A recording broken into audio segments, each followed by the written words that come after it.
Good morning, everyone. Thank you very much for attending here today, and thank you to the team at Valiant for hosting us in this wonderful facility. Now, I don't have to tell you, you are a local success story, employing hundreds in our region, showcasing each and every day the quality, the craftsmanship that is second to none right here in Windsor. I appreciate all this organization has done over the years to position Windsor as industry leaders. Back to the day, in fact, that Mike Soltz started this company. It's not always been easy, but nothing ever is.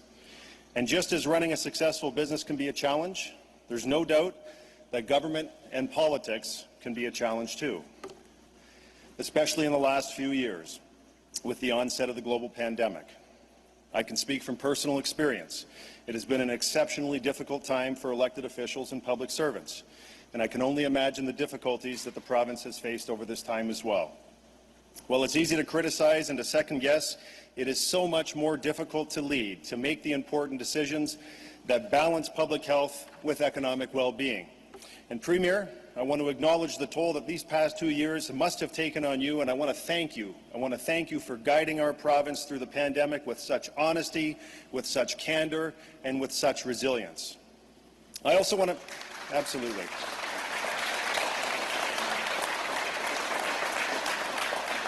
I also want to thank Doug Ford and his team for all that they've done for the City of Windsor and for Windsor-Essex, our entire region, over the past 4 years.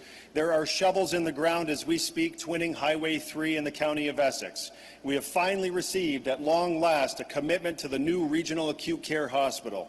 Windsor will soon be home. And you should be really happy about this, folks. Windsor will soon be home to the massive, game-changing $5 billion EV battery production facility, creating over 2,500 great local jobs.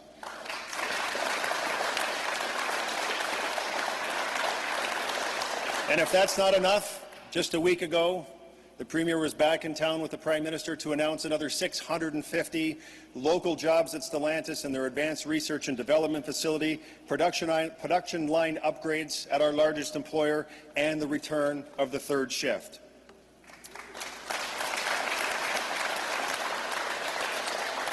And even this week, the Premier and his officials have confirmed that they will have the electricity required to support the proposed LG Chem facility that has been in the news recently. Energy will not be the limiting factor for that facility, and I'm thrilled to announce that as a result of the work that the province has done over the past few weeks. Now, as local residents know, I recently launched our municipal platform for Windsor, those 5 key priorities that we're advancing across all political parties running in this campaign. And I'm happy to say that our local candidates have agreed to support the platform for Windsor and would work to deliver on these local needs when elected. Finally, as part of this election campaign, I know that residents in Windsor-Essex have some choices to make. And with several ridings lacking incumbents, more interesting and competitive local races are underway. So let me be clear. Windsorites deserve to have seats at the table. We deserve to have solid voices advocating each and every day for the things we need and for the things that we deserve. Our community has a tradition of electing strong, independent-minded, and passionate advocates across all political stripes, and we can see the difference that it makes having a seat at the table. So I'm pleased today to offer my endorsement for Doug Ford's re-election as Premier. And I'll go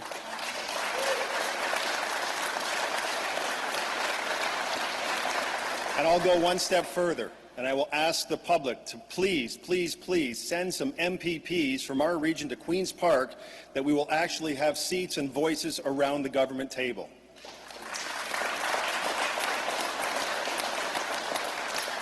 Premier, I'm honored to be asked to be here with you today, but let me get out of the way and invite to the microphone the person that has delivered on the promise to twin Highway 3, the person who is moving the hospital project forward, the person who helped get our $5 billion battery factory across that finish line, and the person who has been a tried and tested leader when Ontario needed that leadership the most. Ladies and gentlemen, please welcome our Premier, Doug Ford, leader of the Progressive Conservative Party of Ontario. Premier. Appreciate it. Thank you. Well, good morning, everyone, and I want to thank you, Mayor Dilkens, for that introduction and that endorsement. Before I start off, I want to thank the folks from the line here. Everyone tells me they're the best and the brightest and you are the best and the brightest. So thank you so much, everyone. It's greatly appreciated. Whether it's building a new state-of-the-art hospital, which we're going to be over there this afternoon, or bringing good auto jobs back to the region, together we're delivering real results for the people of Windsor. And before we begin, I want to thank again Mayor Dilkens for putting forward his platform for Windsor. When you listen to people like Mayor Dilkens and his council who understand the needs of their communities, that's where you get the best ideas. Platform for Windsor includes solutions to some of Windsor's most pressing issues, including bringing more good jobs to the region and building the infrastructure needed to support more growth. I couldn't be more excited to work with the Mayor to help deliver on this ambitious plan, so we're there with you, Mayor, and we'll get it done. And look forward to getting it done with a re-elected PC government and a great team of newly elected Windsor area MPPs, because for far, far too long, this community has not had a strong voice at Queen's Park. Friends, I'm thrilled to be here at Valiant TMS. The people here and the work they do is an amazing example of how Ontario talent and Ontario technology are building a new auto sector right here in Windsor and across the province. I also want to give a shout out to our amazing candidate from Windsor West. John, thank you for all the hard work that you're doing, and you've been knocking on the doors out there and really getting in front of people and talking about the needs of their communities. We're seeing real momentum here in Windsor-Essex. People here are excited. Together, we're tackling the hardest problems and delivering real solutions. That means keeping costs down for Ontario families and putting more money back into your pockets. It means working for workers as we get more people into the skilled trades. It means keeping our province and economy open today and in the future. And it means rebuilding Ontario's economy with better jobs and bigger paychecks. We're seeing new energy, new jobs, new opportunities all across Ontario's auto sector, especially right here in Windsor. It was just 2 short months ago that I was proud to be in Windsor with Mayor Dilkens to announce the largest ever auto manufacturing investment in Canadian history.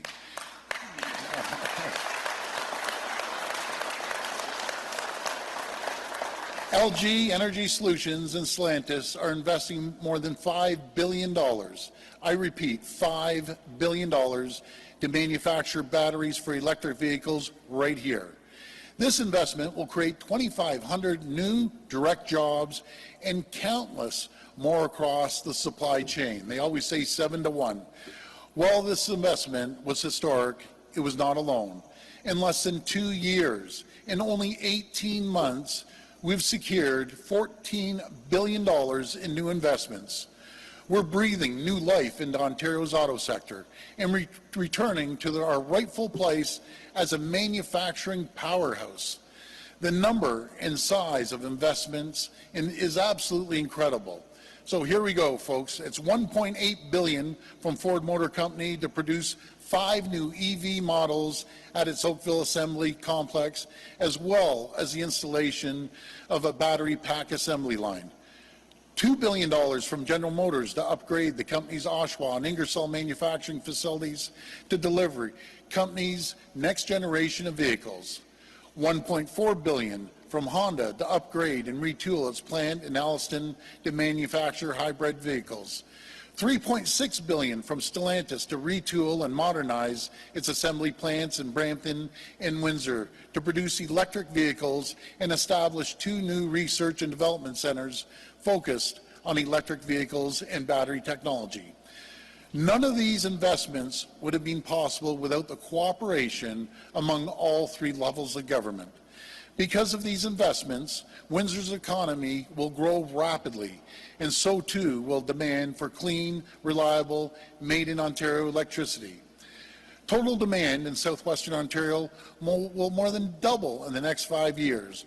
To support this unprecedented growth, to ensure nothing stops additional investments, I'm here to announce that our PC government is fast-tracking the development of more than $1 billion worth of hydro infrastructure. including 5 new electricity transmission projects to power southwestern Ontario's growing economy, with 3 of them already in development.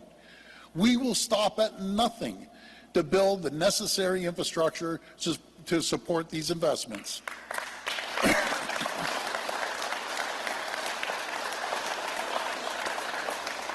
My friends, this is what getting it done looks like. But let me remind the folks here in Windsor and across Ontario that the Del Duca Wynne Liberals gave up on manufacturers. In fact, in 2017, they released a report that said they would be, and I'm going to quote this, shifting employment from goods-producing industries, in particular manufacturing, to service-producing industries, end quote.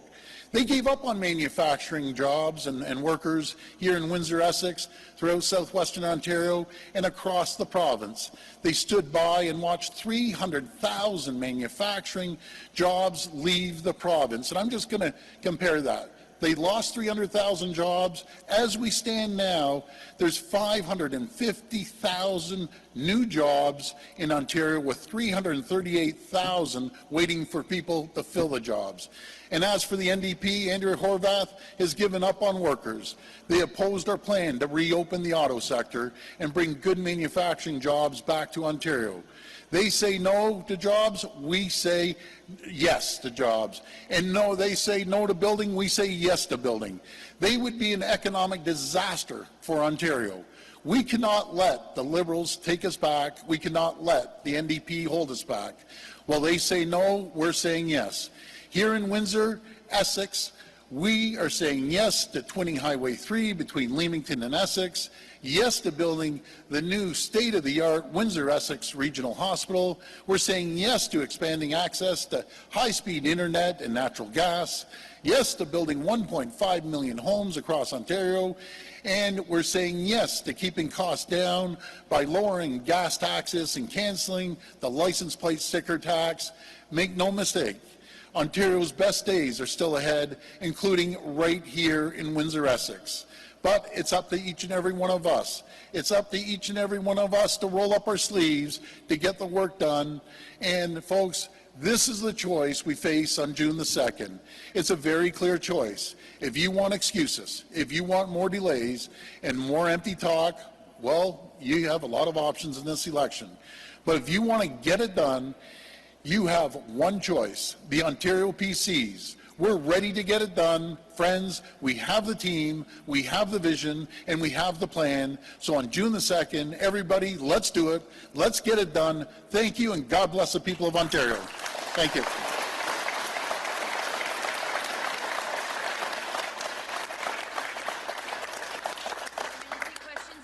So anyone who has a question, please line up over here. It's one question, one follow-up. We'll take the first question. Hi, Mr. Ford. Andy Takagi with Queen's Park Briefing. Hi. Tens of thousands of construction workers across the province are on strike. You've positioned yourself as pro-construction, Yes. you know, getting it done. You're standing in front of a sign that says "Get it done." Yep. Yes or no? Will you legislate a return to work if the strike continues? Well, let's see how they work things out. These always get resolved, and I'm a strong believer letting the folks work it out. I'm confident they're going to work it out with the contractors and the unions. We have some of the best workers anywhere right here in Ontario. You know, and I just compare ourselves to be the Liberals or NDP. They say no to every single construction site. I'm down at Queen's Park. It's a no, no, no. They vote against it every single time. We're saying yes. We're going to get it done. We're going to continue working with the construction trade, and we're going to end up getting the deal done. And it's not even really our deal. But anyways, they're going to get it done. I'll take that as a not ruling it out. You said yesterday that you didn't know about the MPP allowances until the news broke. Yep. When did you find out, and how did you, as PC leader, not know what was going on in your own party? Well, I'm assured that there was no rules broken. Nothing was broken. But what I'd like to do, first of all, I wasn't too happy when I heard about it. But their expenses were audited independently. They went to elections in Ontario and audited and approved, but I don't like the rules. As simple as that. And it's not just the rules for us, it's the rules for all the parties. So we're going to sit down on June the 2nd, and I'm going to review the rules and change them. Hi there, Lisa Shing from CBC. Hi, Lisa. Hi. Just on the fact that you're campaigning pretty hard in a region that's voted NDP for a very long time, presumably because the voters here think the NDP is the real party that can support working people. So do you really think voters are going to abandon the NDP this time around? I truly believe so. The whole land is shifted right now. You know, when I'm down, and no disrespect to the NDP, I couldn't even tell you who the MPPs are because they never speak down there. They have no, Windsor has no voice down there. Do you know who their acting MPP is? Is Mayor Dilkens. He's wearing two hats. He's wearing the mayor and he's wearing the MPP's hat. But with quality people like John and our other candidates, people realize, and we've delivered results. I'll tell you right now, there's no jurisdiction in all of Ontario that has received more love, more support, from a government than we did. For decades, as the people behind me know, they had the representatives from the NDP and Liberals. Was there ever a hospital? No, they kept delaying it. Was there any investment in the auto sector? No, to the opposite. They chased auto sector right out of the province. Now we have a thriving auto sector with $14 billion investment, jobs, and we're building new housing. And what goes along with that? Not only the new hospital, but new schools. We invested $90 million in 3 schools. We're building new roads. We're building, twinning the highway. We're building a new bridge. So that's what comes along with investments. And I'm just asking the people of Windsor, you know, for probably 80 years, you've seen what's happened under the NDP, and that is nothing. Give us one shot. We have shown the people of Windsor, again, more love, more support than any government in the history of this province. We're going to continue to make sure this area thrives and grows and prospers, the likes of which this area has never seen ever, absolutely ever. So to answer your question, yes, I believe the people will vote in a PC government down here because we need a voice down there. You know something? I love Mayor Dilkens. Make no mistake about it. You got one of the best mayors in the whole province, but he can't be he can't be doing the double hatter. He can't be the MPP for 3 or 4 regions and the mayor. We need a strong voice, and you will be heard as we've heard you over the last 3 to 4 years. Just pivoting a little bit, Doug, the weather is getting nicer. People are presumably going to go and enjoy a alcoholic beverage in parks this summer. A few years ago, you allowed municipalities to have the choice to make that possible. But recently, Toronto has shot it down again. Do you think cities should allow drinking in parks? That's going to be up to the municipalities depending on where they are. What's good for Windsor may not be good for Toronto. That may not be good for North Bay. That's up to the municipalities. You know, I walked a mile in their shoes. I understand it. I believe in working collaboratively with the municipalities and all 444 of them, which we did throughout the pandemic. I'm blessed to have 444 of the greatest mayors and wardens to work with. We have a phenomenal relationship, and no one understands their communities, no one does, better than the mayors and the councillors who represent the people. And I just look forward to working with them and listening to them. Hi, Nusheen Ziafati with the Canadian Press. Hi, how you doing? Good, how are you? Good. So couldn't you have already had more power generation if you hadn't canceled hundreds of green energy contracts? Oh boy, thank you for lobballing that question into me.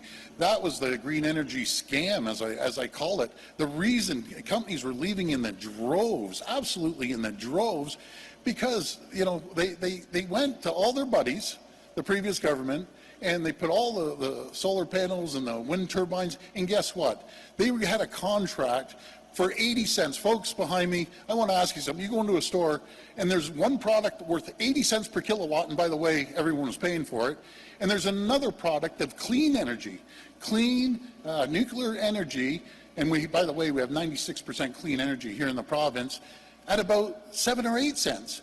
So they were gouging us. There's never been a larger transfer of wealth from the political insiders against the ratepayers, which are the people in the history of this province.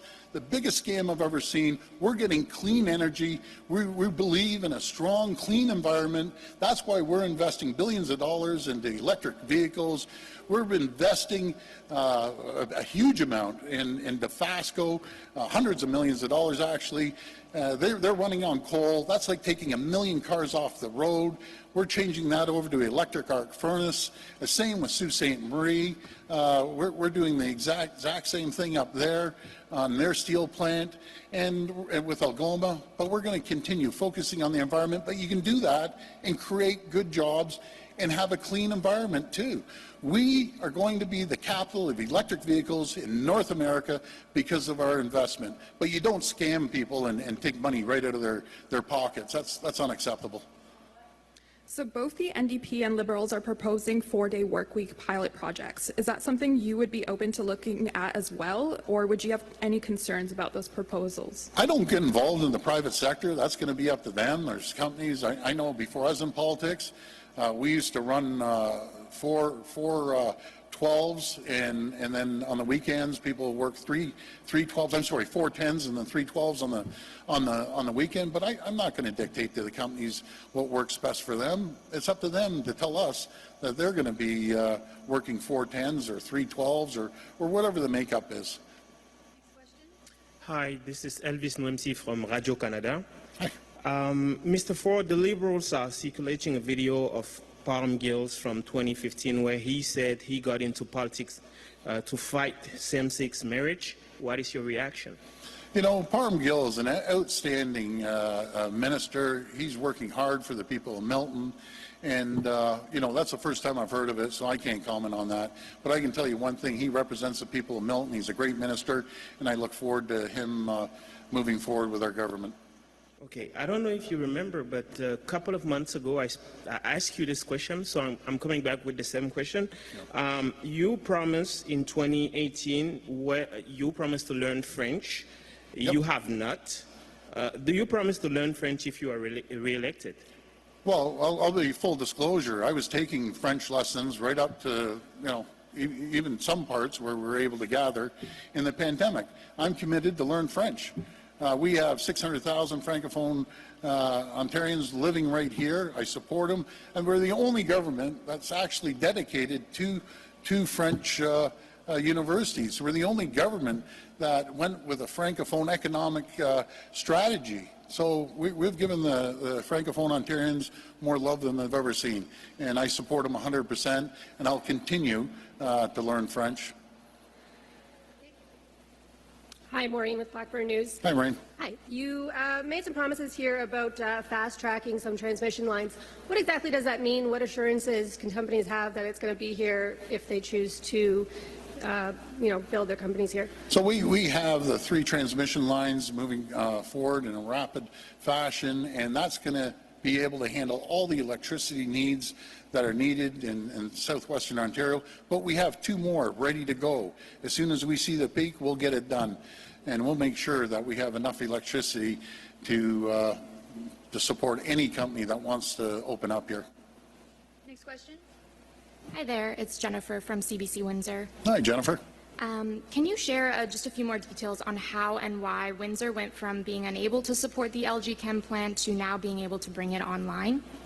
Well, because we sat down with our team and got creative, and, you know, we always believe in surrounding ourselves with some of the brightest people, no matter if it's the auto sector, the energy sector, and we came up with a solution. And the solution is real, it's going to happen. Because we're seeing endless companies come to Ontario. We've created an environment for companies to thrive and prosper.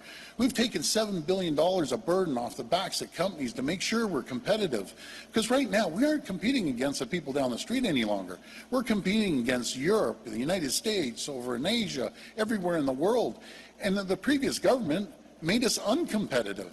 As one of the auto CEOs said to the previous Premier, Kathleen Wynne, you have created the worst environment for any company to invest in Ontario, and by the way, we're out of here, see you later. it's the total opposite now. We're getting calls every single day from companies around the world, especially the battery companies and other companies saying, we want to invest in Ontario. It's a great climate, and I always tell them the door is open, we're there to support you, and we'll make it happen. But that only happens with the collaboration of the federal, provincial, and municipal governments and the communities.